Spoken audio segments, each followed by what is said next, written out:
Hello, everyone. Guy Standing is a professorial research associate at the School of Oriental and African Studies at the University of London. He is a fellow of the British Academy of Social Sciences and co-founder and now honorary co-president of the Basic Income Earth Network, an international NGO that promotes basic income. He was previously a professor of development studies in SOAS, professor of economic security, University of Bath, professor of labor economics, Monash University, and director of the ILO's Socio-Economic Security Program. He has been a consultant for many international bodies, including UNICEF, UNDP, the European Commission, and the World Bank, has worked with SUA in India for many years, and was director of research for President Mandela's Labor Market Policy Commission. His recent books include The Precariat, The New Dangerous Class, which has been translated into 19 languages, A Precariat Charter, with others, Basic Income, A Transformative Policy for India, and The Corruption of Capitalism, Why Rentiers Thrive and Work Does Not Pay. His latest book is Basic Income and How We Can Make It Happen. Please join me in welcoming Guy Standing. Thank you, Kaylee. I'm sure all of you are familiar with Guy Standing and probably have read some or many of his books. So we have a few of them, examples over here, for you to look through at some point. So without further ado, Guy, can I help you get... Fixed up? I just need a microphone. You just need a microphone. Would you like this microphone, or would you like to put a... Okay.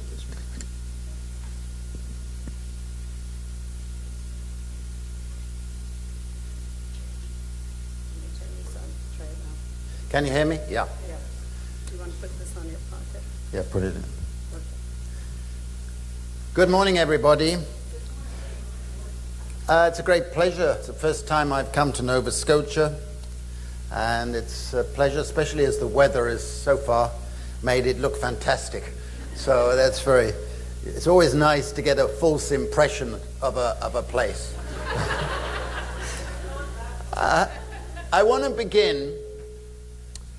I've been working on basic income for over 30 years, since I was a student, and we formed Bien. I came up with the name. Immediately I mentioned it. All the group said, of course, because Bien in French, as you know, has this wonderful acronym advantage of sounding good. Basic Income European Network, it began as, back in 1986. But so many people from around the world started to join Bien that we obviously wanted to change the name to reflect that. So the E, we didn't want to lose the acronym, became Earth, Basic Income Earth Network. And I've just come from our 17th global conference, which was held in Lisbon this year in September, end of September. And it was remarkable because people from nearly 50 countries participated. They'd come on their own volition, most of them paying for themselves. Hundreds of people, and it reflects the fact that we today have networks in 35 countries, all accredited to the international network, and there's a momentum behind basic income today that is fantastic. You have to appreciate that I'm standing here having faced 25 years at least of ridicule by people who said, what? You favor basic income?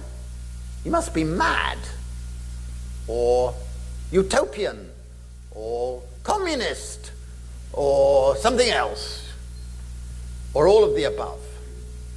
And when you put up with the mockery for many years, it becomes rather strange to find that in the last 2 years, suddenly we have people coming out, to use a phrase, from all different political directions.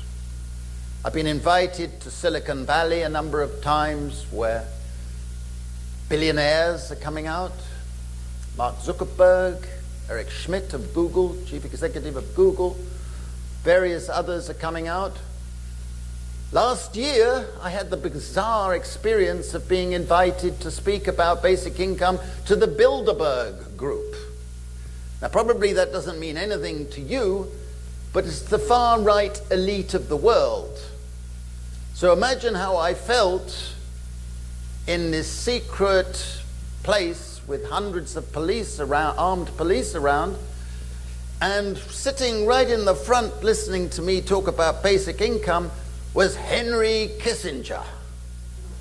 Now, when I was a student, he was our public enemy number 1, number 2, number 3, and you can go on adding numbers. So I had the bizarre experience of, for 3 days, even having personal discussions with him, and I kept finding myself smiling because I wanted to go up to him, put my hand on his shoulder and say, "I'm making a citizen's arrest."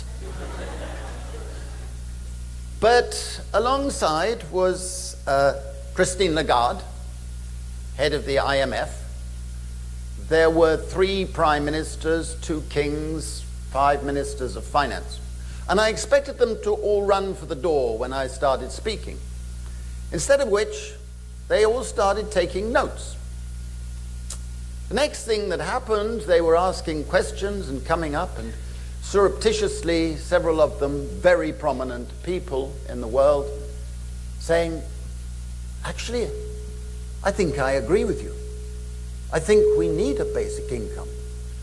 The problem I have is how to say it, how to, in effect, come out." Now, one of our challenges today is to encourage the politicians to have a backbone, so that they do speak publicly. And I believe that is happening too. More and more are coming out, and we must encourage that.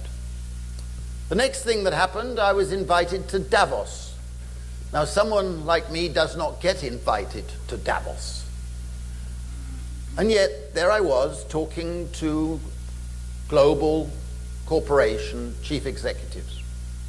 The same reaction. Yeah, it's obvious. We've got to do it. So the big question we have today is, how can we get there? It's the big challenge. And I put that as the subtitle of the new book, which is an attempt to bring together 30 years of research, theoretical, empirical, with the data, and look at the pros and cons and all the arguments that have been put forward over these 30 years. There are copies available, but you can order it online. And I think the response that I'm getting from around the world suggests that millions of us out there are supporting a basic income.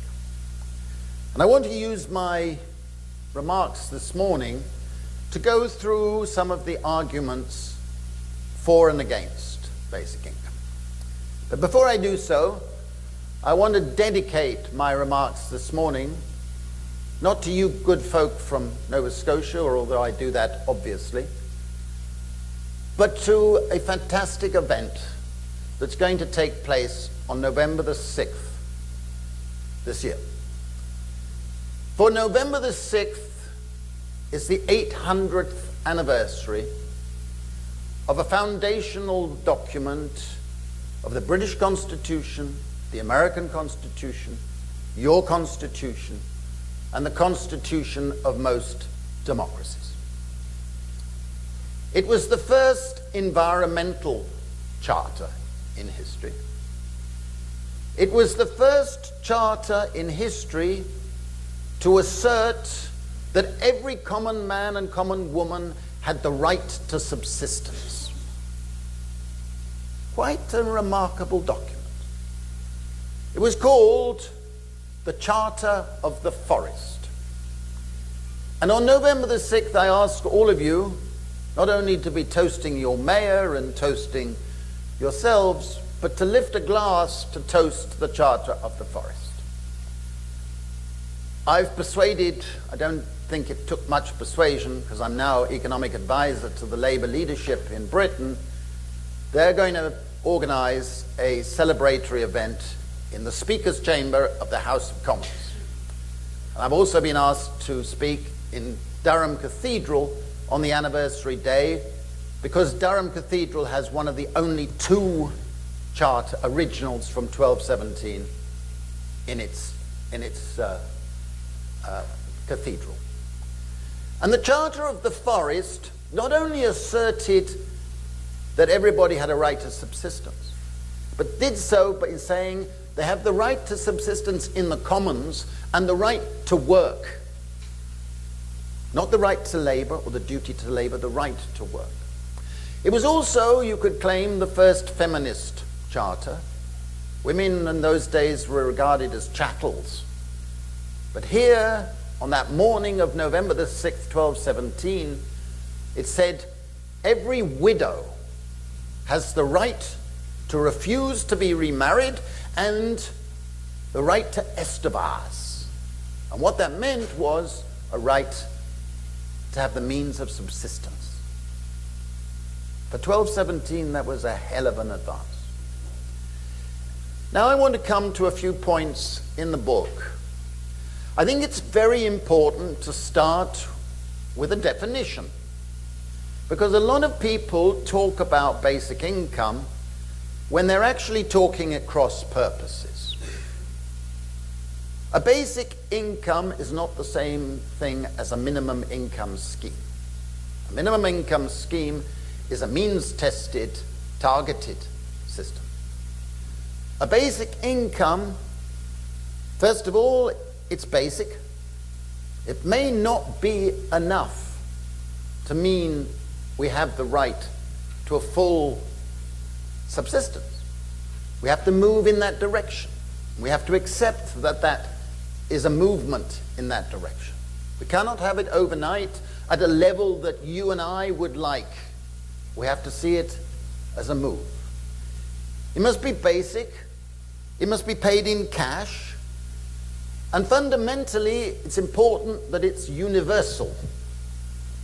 Every person should receive a basic income. And that means you've got to interpret what you mean by universal. A universal, in my mind, pragmatically, notice that word, pragmatically means that it should be paid to every legal resident of the community being covered.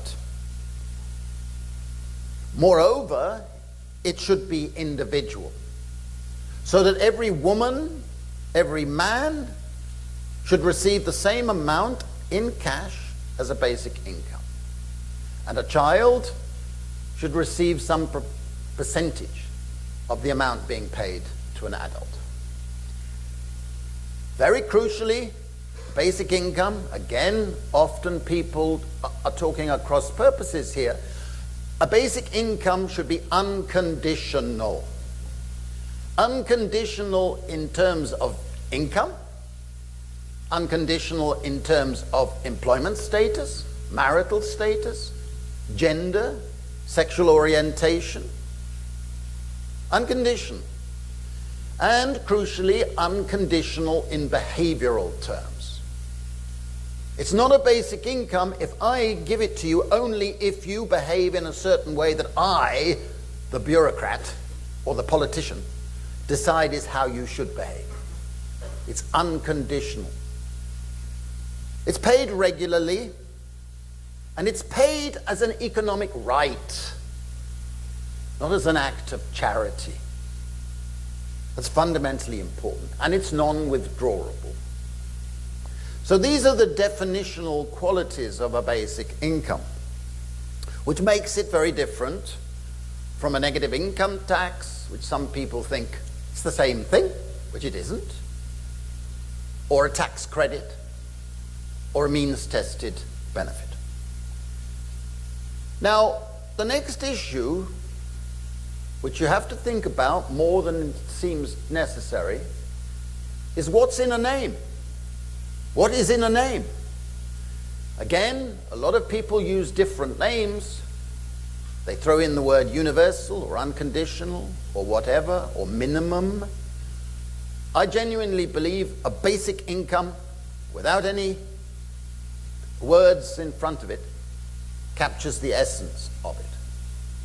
I would also be prepared to accept, and I have used the term over the years, and I think it resonates with certain types of people, a social dividend. Now, that leads to the justifications for a basic income. I believe, and that's why the order of the chapters is put in the way it is, that the fundamental justification for a basic income is ethical. It's philosophical. It's not a matter of efficiency. It's not a matter of charity. And therefore, fundamentally, it's not actually a matter of poverty relief. It is that, but that's not why we should believe in a basic income. First of all, a basic income is a matter of social justice. And that goes back to thinkings of Thomas Paine, Thomas More, the various originators that I summarize in the book. And you can summarize this view as saying this: if you believe or accept private inheritance of wealth that you can hand down to your children or whatever, then think of it this way, that the wealth and income of all of us is far more to do with the efforts of our ancestors than anything you or I do for ourselves. But I don't know whose ancestors contributed more or less to our collective wealth. None of us do. And in a sense, you could say that a basic income is a social dividend on the wealth handed down to us. And that everybody should be paid an equal social dividend to give you a start in life and the ability to continue with that start. And that view, I think, is reinforced by the following example. I gave a talk in Middlesbrough. Middlesbrough is in the northeast of England. And Middlesbrough was a hamlet, a little village in the 1820s. And then they discovered iron ore around Middlesbrough, the Teesside. And almost overnight, Middlesbrough became the center of the Industrial Revolution, the center of the British Empire. The wealth was generated around Middlesbrough. You go to San Francisco, the Golden Gate Bridge, it was built with the iron ore from Middlesbrough. You go to Sydney Harbour Bridge, and it was built with the iron ore from Middlesbrough. The Indian railway system was built with the iron ore and steel from Middlesbrough. You go to Middlesbrough today, it's surrounded by cemented windows, weeds around the mayor's offices. The people there are in the precariat, suffering. Their incomes miserably low. But the toffs who made the profits, who moved to the south of England, their sons and daughters went to public private schools, Eton, Oxbridge, to the cabinet of Britain today. And you could say that the intergenerational equity requires some compensatory payments to the descendants of the people who produced the wealth of the British Empire and the Commonwealth, etc. For me, that's a powerful additional argument. I develop arguments around environmental justice, tax justice, and others in the book. I haven't got time to go through them now. But I think social justice is our major reason. The second major reason is that a basic income would enhance freedom. It would enhance liberal freedom, the freedoms to say no to an oppressive relationship, to say no to a bureaucrat who treats you with contempt, to say no to an exploitative employer. In extremis, the ability to say no is a fundamental human freedom. But it's also an enhancement of freedom to say yes. To say yes to a low-paying job of caring for a relative or a neighbor or community, for doing activities that you would like to do, but because you're constrained by the need to earn income all the time, you cannot do. We did a big pilot in India, and 3 pilots in India. The results are summarized in another book. And the pilots, we gave 6,000 people a basic income in 9 communities, and compared what happened over 2 years with 6,000 people who were not paid a basic income. The basic income was shown to be transformative in terms of reducing malnutrition of children, increasing health care and health, increasing school attendance, increasing school performance of the children, increasing economic activity, increasing social activity. But the most important thing I found in going around these villages during the 2 years was that I kept looking and saying, how come we're only providing a small basic income, and yet the results are fantastic? How come? They're bigger than one would have expected. I thought people won't believe us because this is something happening. And then I sat down in one village and I said to myself, I think I've got it. The emancipatory value of a basic income is greater than the money value. It gives people a sense not only of dignity, which is vital, but a sense of resilience. The ability to respond to shocks and hazards of life.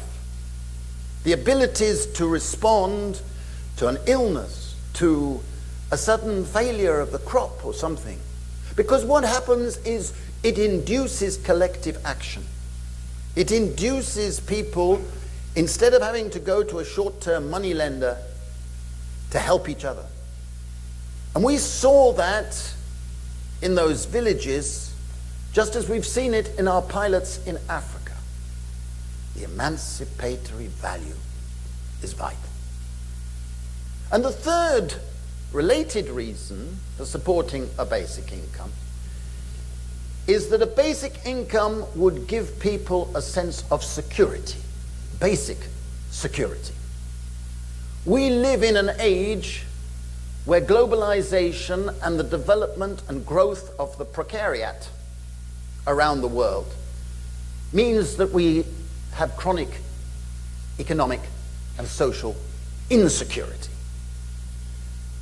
My book on the precariat has led not only to being translated, it's now 20 languages, it's just come out in another language, but to be being asked to speak to precariat groups in over 400 places in 38 countries in the last 4 years. Think about it. Nothing to do with me, it's the fact that the precariat is growing and growing, facing lives of chronic insecurity. And every place, I'm convinced, the precariat understand that in response to those circumstances they're confronting, a basic income is a no-brainer. It's what we need. And the psychologists have shown that if you are insecure, and none of us should be surprised about this, if you are insecure, your mental bandwidth shrinks, your IQ drops, your ability to make strategic decisions drops, your mental health diminishes. And if you have basic income security, the reverse happens. We have evidence. You don't need a PhD in any subject to appreciate that obvious point. But we need basic security. And basic security is what leads to people being able to make strategic and rational decisions. And very, very importantly, if you make people insecure and they're not very educated, then they turn and listen to the voices and sirens of neo-fascist populists. We are seeing that. And the people in Davos, when I was talking about basic income, when I said this, they all agreed. That is why someone like me is getting invited to these respectable places, because they're getting scared. And we are all getting scared. But it starts with the individual and the individual family and the individual community, where we need that security. Now, the last point I'm going to make on the justifications is that a basic income would and does lower poverty. It does, if well designed, reduce inequality. Yes. But it's the economic arguments, which I've summarized in the book, which is called The Corruption of Capitalism, which I think are going to be fairly decisive in shifting the mainstream economists and corporations. We've moved out of a neoliberal era into an era of what I call rentier capitalism. The returns to property, financial, intellectual, physical, have shot up relative to the returns to production. Our global inequalities are growing because the more and more is going up to the rentiers and less to people relying on labor. Our income distribution system of the 20th century is crumbling fast. We're facing a future of stagnant and falling real wages, just as real wages have been stagnating for the last 30 years in OECD countries.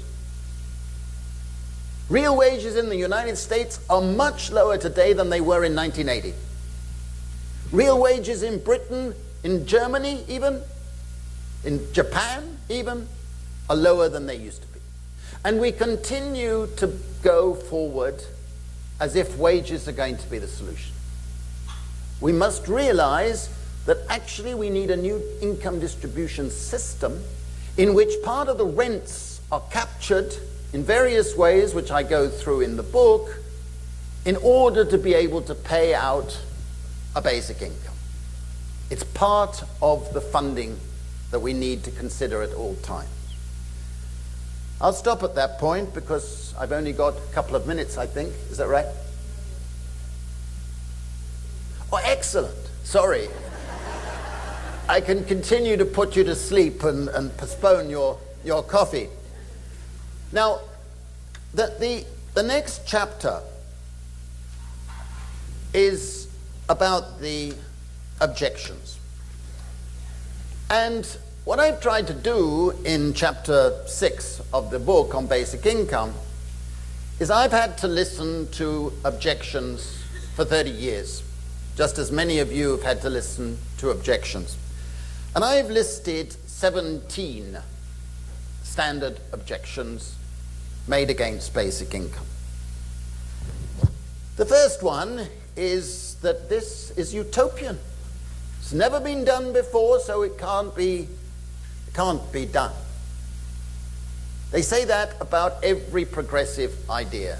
And I list a number that Hirschman discussed in his wonderful book about how reactions to good ideas take place.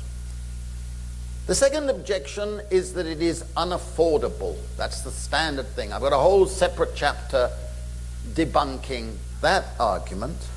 But I think it's useful that when people say to you, it is unaffordable, the first thing you should do is respond and say, okay, wait a minute. Supposing I could show you that it is affordable, would you then object to it? Ask them that question, because then you would actually tease out their real objection. Because often their real objection is they wouldn't like others to have basic security, but they like to hang their objection on the affordability. It is eminently affordable. Eminently affordable. I won't go through that. The book goes through all the options. The third objection is if we had a basic income, this would lead to the dismantling of the welfare state. You know, as if the one would lead to the other. There are plenty of answers to that, including treat the two things separately.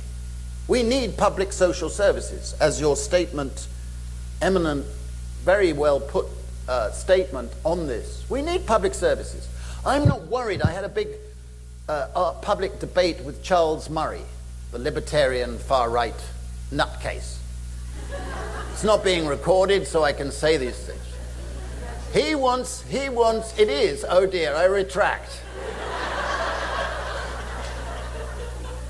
But he wants to dismantle the whole of the welfare state. He would like to dismantle the state itself, but because he thinks that's one step too far, he's prepared to say, hand them a basic income and then they can take a Darwinian approach to life, survival of the fittest. I think that argument we can defeat. We need public health service, education, all of the infrastructure, etc. So I'm not really worried about that one. The next objection that I often hear is if you gave basic income, it would distract from progressive policies such as full employment.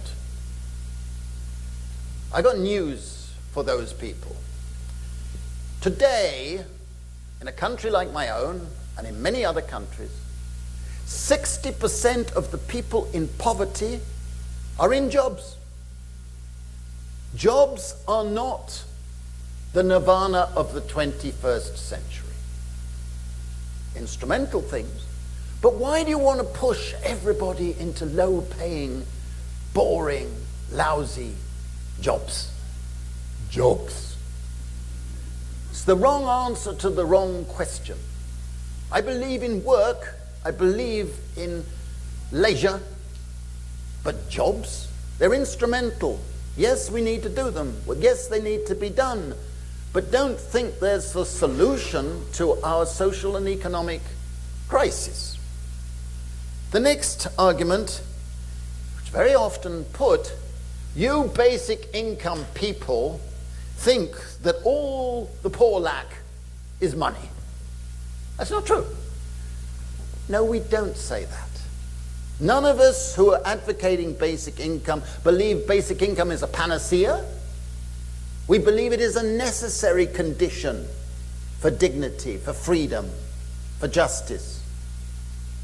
If you don't have money, then try and do the rest of the things. Huh? It's all very well for these toffs to say that sort of thing, because they happen to have plenty of money themselves. Let them lose money for a few months and just see how they come back, that argument. But it's a common argument. Next argument is, this is crazy. Why give to the rich when and to the poor? Why give to the rich? Thomas Paine, and I quote him, had a very nice answer to that. He said, it's not charity I'm asking for, it's a right. And every person in society deserves that right. And the second answer I would give is that we did a pilot in Namibia. And I remember a very rich man coming down to the place where we were doing the registration for people as entitlement. And he was a big farmer, and he came down and he said, look, excuse me, why am you giving it to me? I don't need it. We said, we know you don't need it, but it's your right. He said, well, okay, you sure? He took it. Ironically, he became the most passionate advocate of the basic income scheme. He didn't need it himself, but he realized that it helped cement the community and solidarity. And if you want to respond pragmatically, you can say, look, we can claw back from the wealthy by raising the marginal tax rate by a little amount so that they end off neither better off nor worse off. You can do that. That's obvious. It's much better to do it that way than targeting at the beginning through means tests, because means tests put people into poverty traps. Where going from a benefit into slightly raising your income, you have a marginal tax rate of 80% or more, which is the case in most countries, 80% incidentally. In Germany, 86%, which acts as a disincentive for people to take low-wage jobs. So that argument, I think, is one we can win. The next argument is, why give basic income as something for nothing? A something for nothing. We don't believe in that. Oh, yes, you do. Because people are inheriting vast wealth. The richest people in all our countries, most of them have inherited wealth. What a pity, because Donald Trump would not now be president of the United States. But the richest people in all countries have inherited something for nothing, a lot of it. And they're getting a lot of subsidies from governments without having to prove that they're using it wisely or productively. It's a lousy, hypocritical argument. The next argument, which I've had to face a lot in developing countries in Latin America, Africa, and Asia, is if you give basic income, people will waste it. When Sonia Gandhi heard we were going to do pilots on basic income, she called us to her office and said, look, this is crazy. All the people, they will spend it on alcohol and drugs, tobacco. They'll all waste it. They don't know how to spend money. They don't. And we had very nearly lost the pilot because of her opposition. But at the end, she asked us back to our house, and she had the grace in the end to say, I wish I had known. I wish I had known.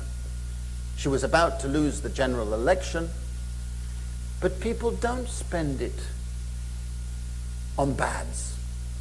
Even the World Bank now has come out with a report saying that people who receive cash tend to spend it, wait for it, they tend to spend it on improving the conditions of their children and their relatives. And they do things like build toilets. Oh dear. That argument deserves the contempt which I've just shown. The next argument, which of course is the big elephant, if you gave basic income to people, they would become lazy. They wouldn't work. Terrible idea. Why encourage worklessness when we need people to work?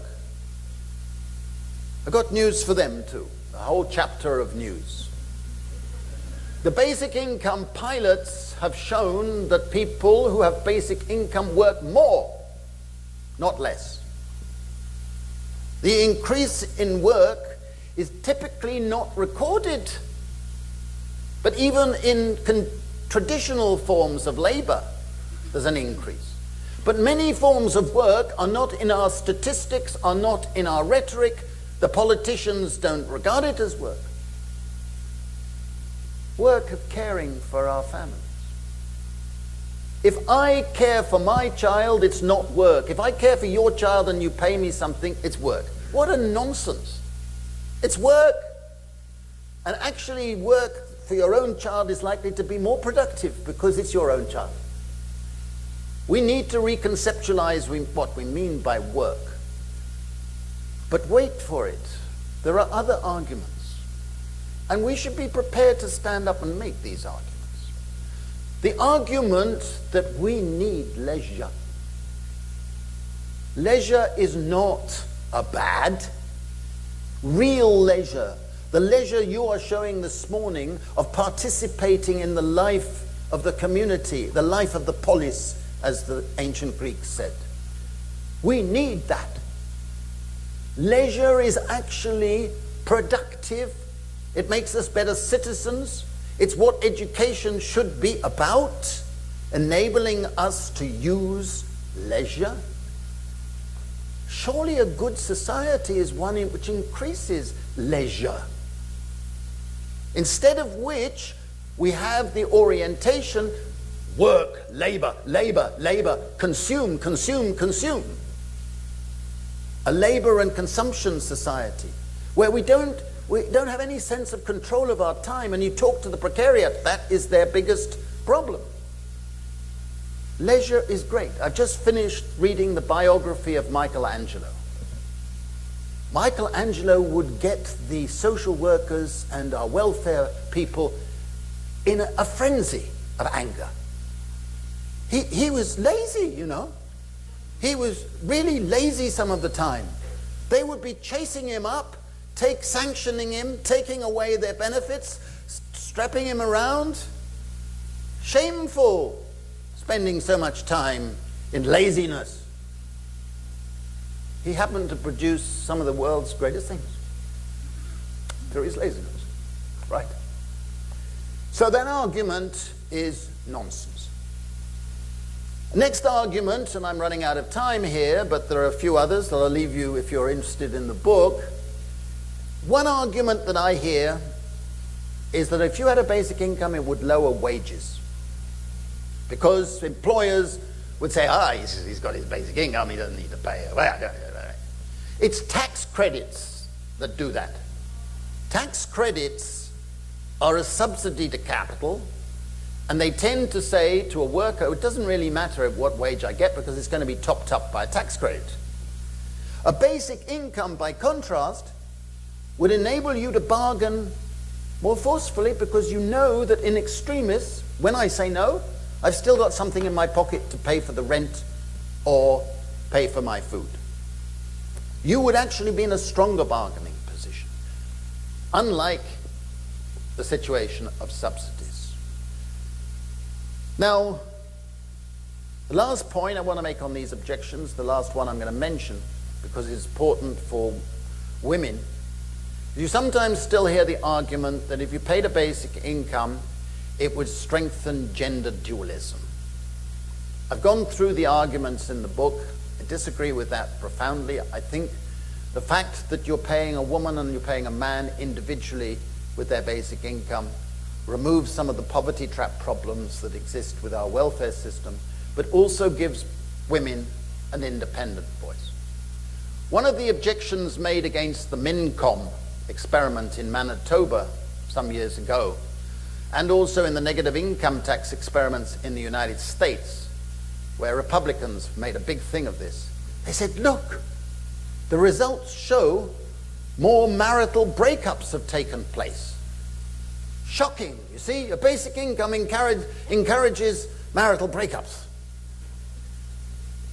And then the evidence emerged that in fact it was women escaping oppressive relationships, whereas before, financially, they were too fearful of doing so. Now, I ask those gentlemen who criticize on that ground, is that a bad thing? In my book, no. It would help with feminization in a good sense. I will end on that note, except by saying that the answer now is pressure. And I give the example of President Roosevelt in the White House. In the early 1930s, just after he became president, a delegation on a particular policy came to the White House, and he listened to them for about 40 minutes, asked a few questions, and then he said at the end, "All right, you've convinced me. Now go out in the streets and force me to do it." Thank you very much.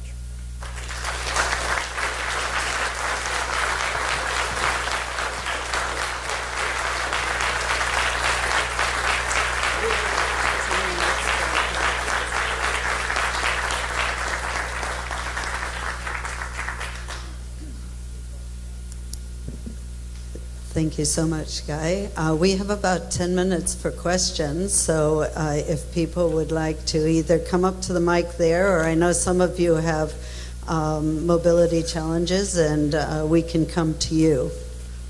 So.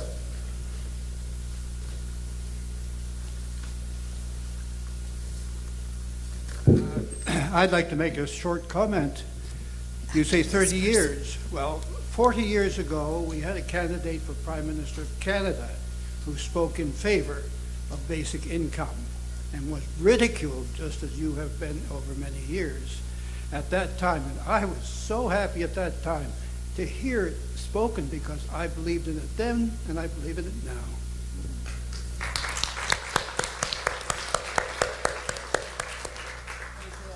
We have a person here.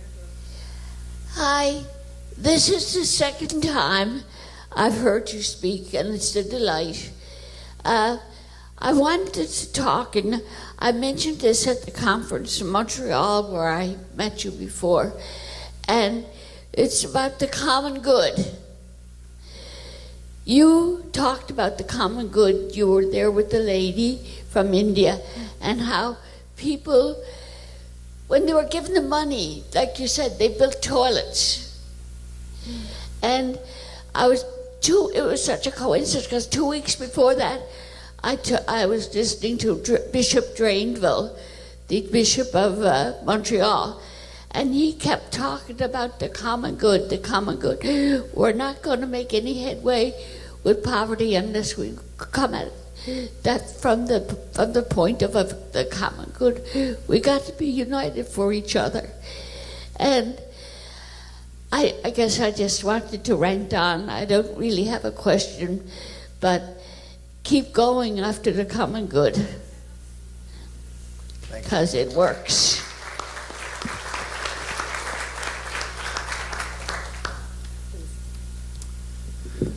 Hi there. I'm not sure how familiar you are with the theory that we're moving into a future of abundance. There's people like Ray Kurzweil and Ray Diamandis. I was just wondering if you have any thoughts on if we move into a future where things are getting cheaper, transportation, living, clothing, if technology kind of goes the path that some people think it will, how do you feel that living in a cheaper future with more abundance would affect universal basic income theories? Should I answer? Let me respond to those 2 points, Sharon, and your point. I mean, the common good argument is one of the reasons why I'm trying to do this campaign in Britain on the anniversary of the Charter of the Commons, Charter of the Forest. What we're saying is that the Charter of the Forest established principles of the commons. And I strongly believe that we have been seeing the plunder of the commons, the privatization, the depletion, the lack of investment in preserving our commons. And the commons are vitally important for the income and sustainability of living for the precariat. They're vital. Public parks, public libraries, public spaces, And we've seen this neoliberal agenda deliberately selling off the commons. Because in their warped ideology, the commons doesn't have an exchange value, i.e. doesn't have a price, and therefore has no value, and therefore can be given away to special interests, corporations, or whatever. That's their logic. I know it because I've seen it written. But the commons is a vital part of a progressive agenda for the 21st century. We need to revive the commons. So it's given me a chance to respond on that. The second thing is, I think we must never fall into the trap, those of us who favor basic income, of saying it's a panacea. It's a necessary policy, but it requires other policies to make it work. And most importantly, I say the two meta-securities are basic income and voice, collective and individual voice. If you don't have voice, you don't have agency, you will still be vulnerable to losing your basic income through a landlord, through an employer, through some bastard relation, or whatever.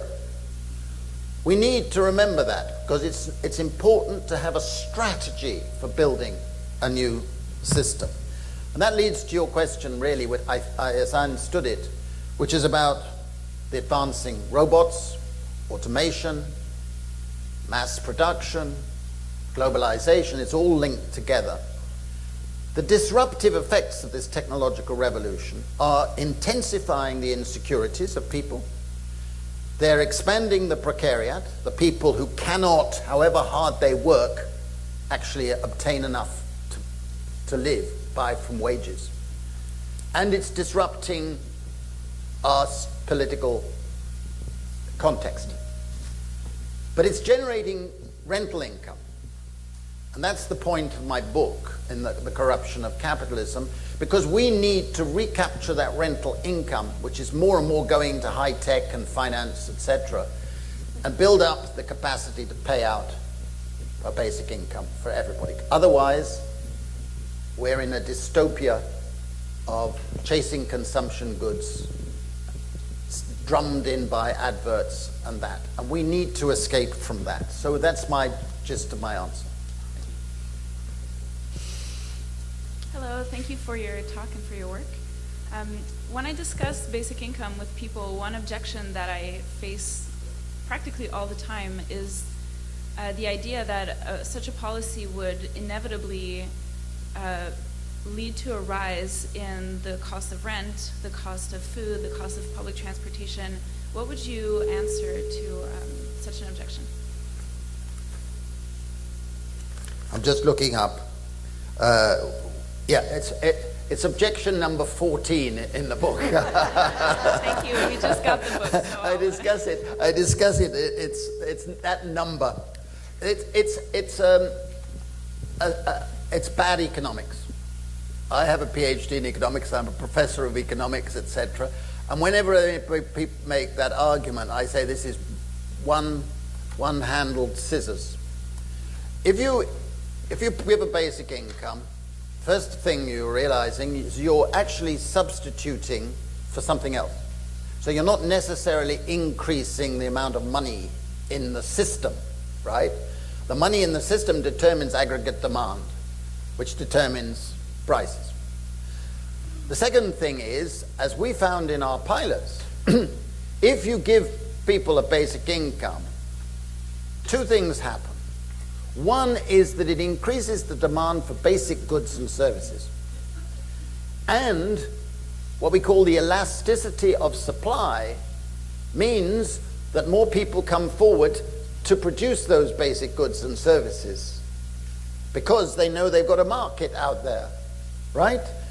And what happened, that was another argument made by Sonia Gandhi. We found actually the prices of basic staples in those villages fell during the course of the basic income pilot, but the incomes of the people producing them went up because they were selling more and they had a more certain market. So they were more prepared to invest in seeds and fertilizers or whatever there might be.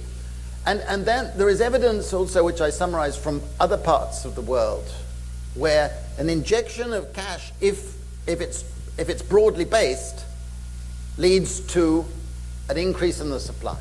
Whereas if you do what the banks did after the financial crisis, the opposite happens. They did quantitative easing where they gave to the banks a basic income. So all the bankers, for leading us into this crisis, were given by governments a basic income in response. Here's your basic income in quantitative easing. Thousands of millions of dollars was paid out in quantitative easing to the banks. What did they do? They inflated property prices, they invested in emerging markets, increased inequality. That's a disaster. And gradually growth has returned. At what cost? So for me, a basic income has actually positive economic multiplier effects. I hope that helps. Thank you. Thank you for coming all the way across the big pond. In Bangladesh, Muhammad Yunus started microcredit. And in his book, or a book on the subject, The Pearls of Bangladesh, they had 18 conditions by which a borrower could get a loan. Now, we just found out yesterday that Manitoba has put in a 25% carbon tax. I believe that we should also get back that carbon tax and spread it out to all the people in Canada. Fixed amount of money, whatever fraction each one of us gets. But how would a basic income work in an environment such as Bangladesh? Where they've got microcredit. Okay, let me answer the 2 points you're making there. I don't like microfinance and microcredit that Yunus runs. If you see his offices in Dhaka, you might get the idea that a lot of that money has gone to making marble floors and things. But given that sort of reaction, I think microcredit has the following moral hazard failure, which is that it actually rewards those who have the particular talent of making money. There's a picture on the front of our book on the Indian pilot of a woman who had no legs. And before we started the pilot, where every person was paid an equal amount, unconditionally, she had no sari and no ability to be a bargaining person in her family. At the end of the pilot, not only did she have a sari that she could wear in public, but her family and herself had put together their basic incomes over 10 months or whatever it was. They had bought her a sewing machine, and she became the seamstress in the village, treated with dignity within her family and within the village. She would not have got a microcredit because she would not have been a good risk. But she turned herself by slowly learning and responding to her situation. It's the best answer I can give, but I could give a more generic one. As far as the carbon tax point, I fully agree with you. Fully agree. I strongly agree that if we're going to have a carbon tax, and we must have a carbon tax, it's vital, then we must have a carbon tax and dividend, because otherwise it's a regressive policy. The person who's a poor income earner is going to pay proportionately more than someone who's wealthy. And that isn't fair, because that's usually the wealthier people who are doing most of the pollution and using up most of the energy, etc., etc. So if we're going to have a carbon tax, eco-taxes in general, which I support, then it's a very good way of justifying and helping a dividend policy and helping to complement other sources of income for paying a basic income. So I think I support a carbon tax. For those who don't know, that's the policy of the Green Party of Canada. Guy, I think we have time for only one more question, so. Okay, my name is Jean Knockwood. This question is going to be a little bit long, so I'll ask you to be patient with me. Yeah. I work for the Mi'kmaq Rights Initiative, Gwilma and Wissahicky. We do the implementation of the rights for the Mi'kmaq of Nova Scotia. I'm the governance researcher.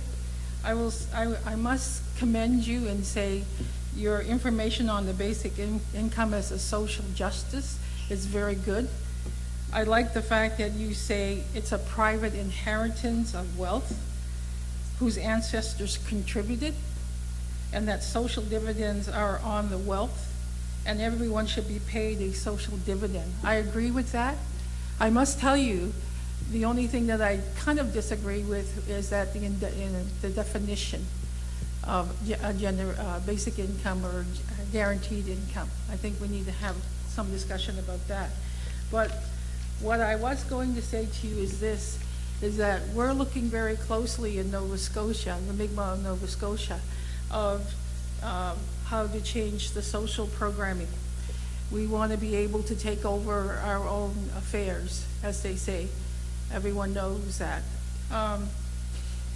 And I'm glad that you recognize the rights, but I have to tell you something. I'll be upfront and honest with you. I think basic income is a right, is important, but there are so many people out there who do not recognize a right. Even when the rights for First Nations people come into conversations, for example, they don't recognize that. If we have a challenge with that as a group in Nova Scotia, what will happen to all of Canada, or when they begin to talk about basic income as recognition of a right? Our people have always been identified because we do other types of activities that may not fit into the criteria of non-Aboriginal work.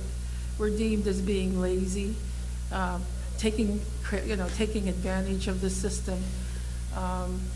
And questions like that, always come up when you begin. And I was noting some of your 17 objectives, and I could almost say that we fit into almost every one of them when people talk, So I think, there's a lot of work that needs to be done in the recognition of the right. If you recognize our right, let's say the Mi'kmaq Aboriginal right and treaty rights, that's a big step forward. So I see this as when you begin to talk about basic income as a right, begin to look at what are the rights of the Mi'kmaq or other First Nation group. Thank you. Thank you very much. It gives me a chance just to conclude by saying we had a very good meeting yesterday afternoon, very educational for me, where a lot of the representatives of the Mi'kmaq came. And I think that it would be a wonderful initiative in Nova Scotia if there was a pilot in one of the Indian Reserve areas where they would be able to operate their own basic income as a way of bringing attention to the suffering and the incredible, almost apartheid situation that you're treated. And I salute what you've just said, and strongly support the ethos that we heard yesterday afternoon. So I'm pleased to end on that note. Thank you very much. Excuse me, can I say one thing? For the Aboriginal population, we went from... Sorry? I'm sorry. For the Aboriginal population of Canada, our position was historically, first, it was ethnic cleansing. Second, it was cultural genocide. And now, because of the low incomes that Native people get, it's called economic racism, And for the poor Mi'kmaq in Nova Scotia, or even in the Maritime region, we have two communities who make less than $5,000 a year. So I think that's a form of economic racism. When the poverty level in Canada is 28,000, I believe, I'm not sure, it was marked at 28,000. So have you guys ever approached any group and saw that they were culturally denied, like the Mi'kmaq of Nova Scotia? You know, it's unfortunate that people live on $4,160 a year when the rest of Canada practices, it gets so much economic benefit from what we consider to be our land. I'm sorry, but I think it's a little bit racist, you know?